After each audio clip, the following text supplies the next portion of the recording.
तो दोस्तों पिछले कुछ समय से भारत को एक बात की थोड़ी सी चिंता जरूर थी और वो थी हिंद महासागर की सिक्योरिटी को लेकर।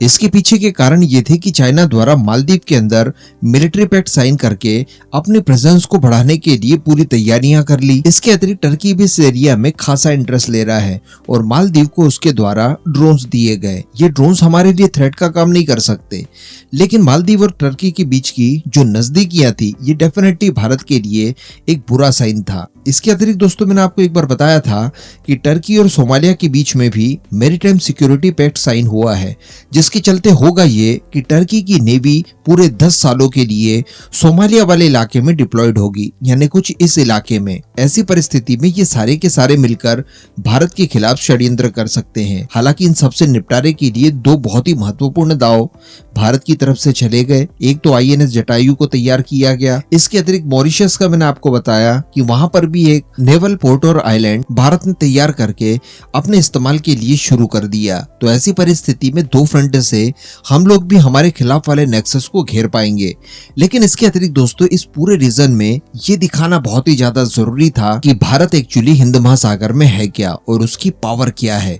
इसके लिए दोस्तों रिसेंटली भारतीय नौसेना द्वारा एक एग्जाम्पल दिया गया। 2600 किलोमीटर डिस्टेंस पर 40 घंटे तक लगातार ऑपरेशन करके एक विदेशी जहाज जो कि पिछले 3 महीनों से बंधक बनाया गया था, उसे न केवल भारतीय नौसेना द्वारा छुड़वाया गया बल्कि इस पूरे ऑपरेशन का एक लाइव वीडियो जारी करके पूरी दुनिया की वाहवाही बटोरी। जी हाँ, आज आप इस वीडियो में हमारे मार्कोस कमांडोज का जो एक्शन है उसे लाइव देखने वाले हैं, जो कि पूरी दुनिया ने देखा और पूरी दुनिया इवन पश्चिमी मीडिया भी इसकी जमकर तारीफ कर रही है और हमारे दुश्मनों को हमारी ताकत के बारे में भी जानने के लिए मिला।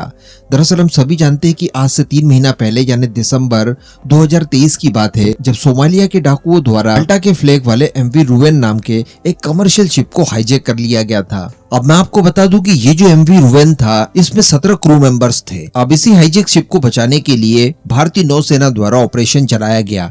इस ऑपरेशन की बात की जाए तो यहाँ पर मैरीटाइम पेट्रोलिंग के लिए P-8I विमान का हम लोगों ने इस्तेमाल किया।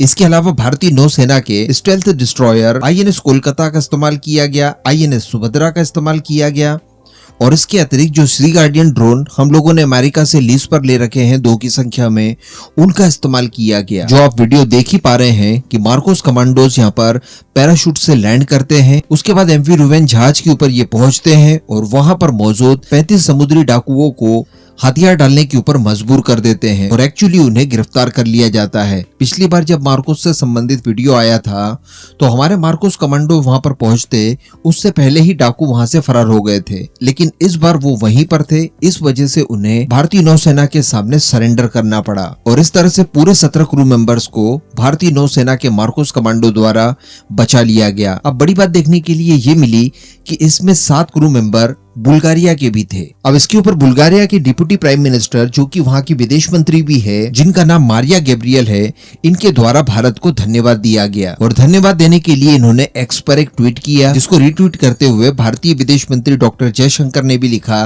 कि दोस्त होते ही है इस दिन के लिए। तो कहने का मतलब बुल्गारिया हो, पश्चिमी देश हो, जिसमें पूरा यूरोपियन देश आप ले लीजिए, अमेरिका ले लीजिए, सभी की तरफ से तारीफें की गई। पूरी दुनिया में ये हाईलाइट करती है और भारत की एक विश्व मित्र वाली छवि पूरी दुनिया दोबारा से देखती है, क्योंकि इस तरह के काम लगातार भारतीय नौसेना हिंद महासागर में कर रही है।